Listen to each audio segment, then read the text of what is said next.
kana akawala ke mulaba wano bakayita Kisha kazaala omwana aliko obulemu ne kamulekera Dr. Shai. Dr. Shai yali akola ku Radio West ng'akola ne ku TV West ng'akola ne Vision Group wane Mbarara.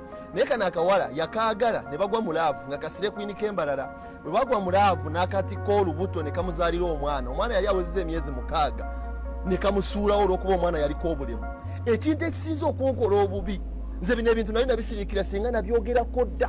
N'ekintu ekisinza okunkola obubi kulaba kana akawala nga tekavuddeyo kapostinga kefuula mbu there is a big story behind. Tewali big story eyinza kubeerawo eyinza kusuuza mwana wo gw'ozadde. Tulabye abakazi bangi juzi nakava kuyamba wano omukazi ow'ebbango alina abaana 3 ali mu kubonaabona nabo taata w'abaana yaddukawo n'abamulekera naye omukazi abonaabona n'abaana be.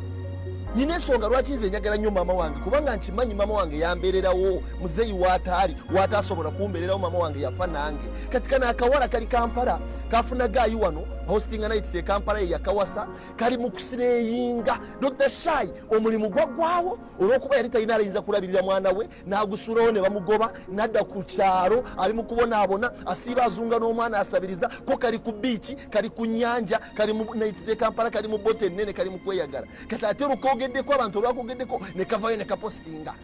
Waliyo story behind which story?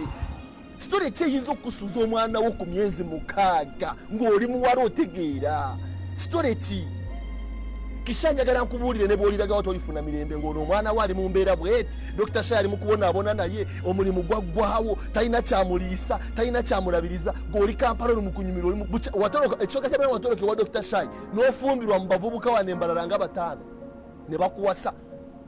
Nawo wakulemye goyinza kufuna mirembe ki? Gorozo n'omwana embeera gyali mu kuyita mu gwe Kisha oyinza okufuna wadde emirembe wadde gorozo oli mu good life kumbe oli mu kubonaabona.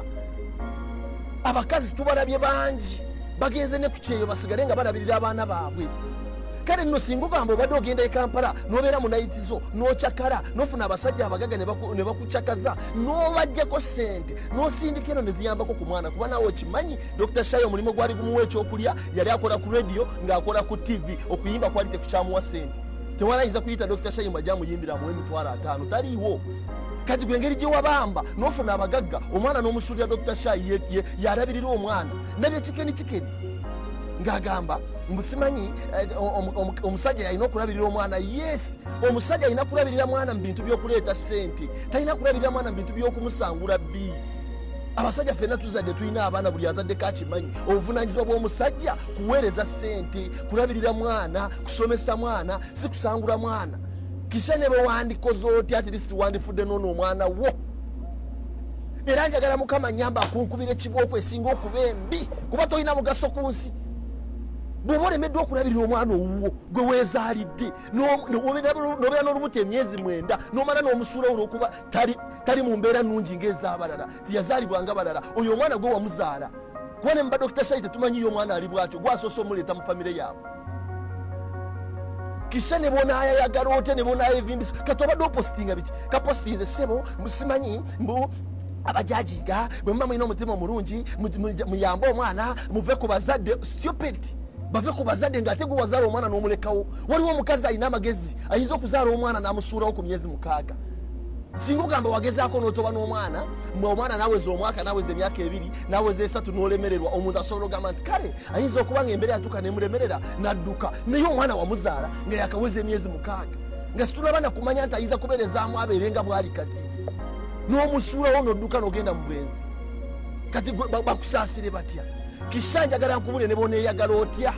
Nsaba Mukama gwe nsaba buli lukya akunkubira ebbalaali.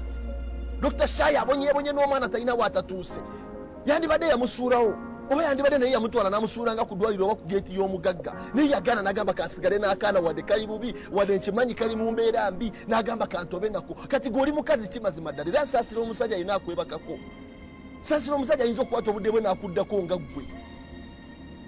Kisha ne bw'oliraga wa guno omusaayi gugo ono omwana Dr. Shai gwali abonaabona naye wo ne bw'oliraga wa ne bw'olikola ki ne bw'olidda wa ono omwana gwe wamwetikka mu lubuto lw'emyezi 9 n'omuzaala. Bw'obanga okimanyi nga wawasa Kisha nkwegayirira at least muzzeemu ku magezi afunengayo at least emitwalo 5 azisindike ziyambe ku mwana kuba kimanyi Dr. Shai talina mulimu. Dr. Shai atambudde asabiriza buli wamu abonyeebonye era Dr. Shai bannange tumuwe fulawaazi ze si yeyagala okuzaala omwana ali bwatyo, si yeyagala omukuzaalamu. Naye abakazi tubalabye nakati webali babonabona n'abaana, n'azaala omwana ng'ali bwatyo n'abeera naye mwana n'akula ali mu myaka 2 ng'ali mu kagaali naye ng'ali n'omwana we. Kati gwe Kisha okuva lwe wavuddeyo n'opositinga ne weewozaako ogenda kulaba omuliro, kubanga ffe wano ku intaneti tetusaasira.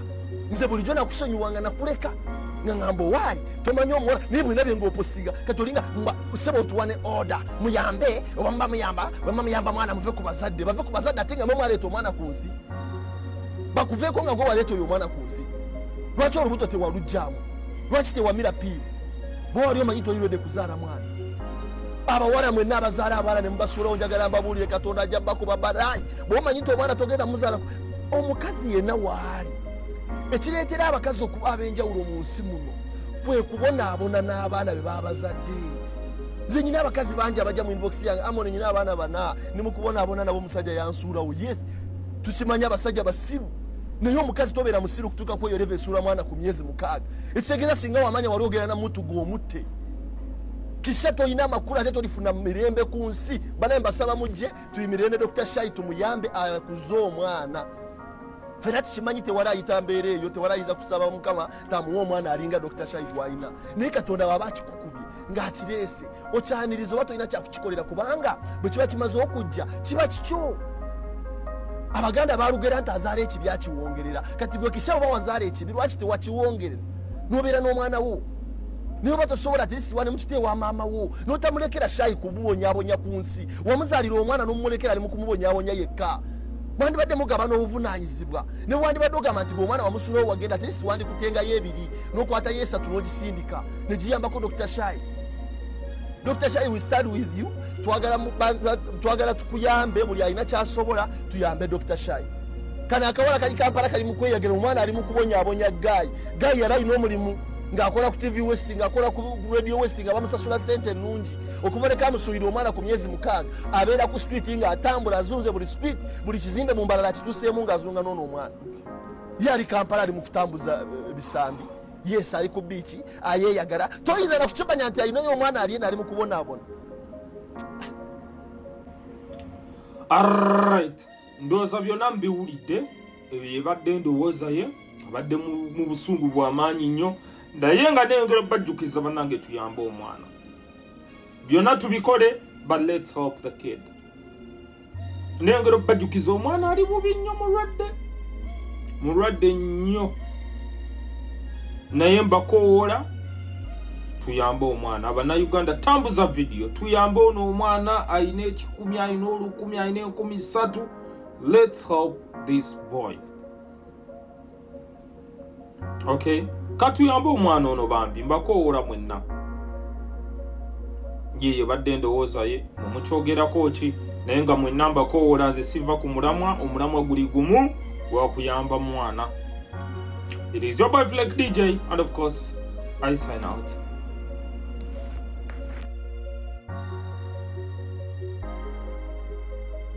Story y'omusajja ono mubadde mugiraba bamuyita Dr. Shai.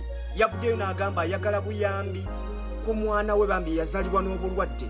Omwana alina obulwadde nti bw'abeera ssa akozesa kamwa ate era ng'akamwa ke kalina okulya.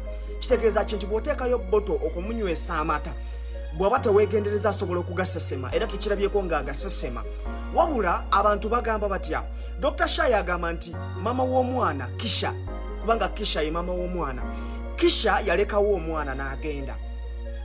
Ngezako ku page ya Kisha, at the same time Kisha postinze ekifaananyi ng'alina omwana we, yono Kisha. Mbadde nsaba bannayuganda, nze this is my perspective, tuleme kuteekawo biki ani yatwala omwana ani yasigaza omwana. At the end of the day omwana ali mikono gya taata we. What is wrong with the father raising her child? My question, what is wrong with the father raising her child? Is there any problem? Waliwo buzibu taata okuraisinga omwana we? Kyawandiikibwawa nti taata okuraisinga omwana we kibi. Wano kye tuba tufokasingako kyekya omwana okuba nga tumusondera ssente. Tuleme kufokasinga ku byaki ani yayawukana naani. Tewali any problem for a dad raising her child. Tekiriwo any problem. Kye tuba tufokasingako era nze kyengenda okulwanako kyekyokuba nga taata tumusondera ssente z'omwana. families zibaamu ebyazireetera okwawukana. There's a problem, there's something wrong. What happened between mama ne taata?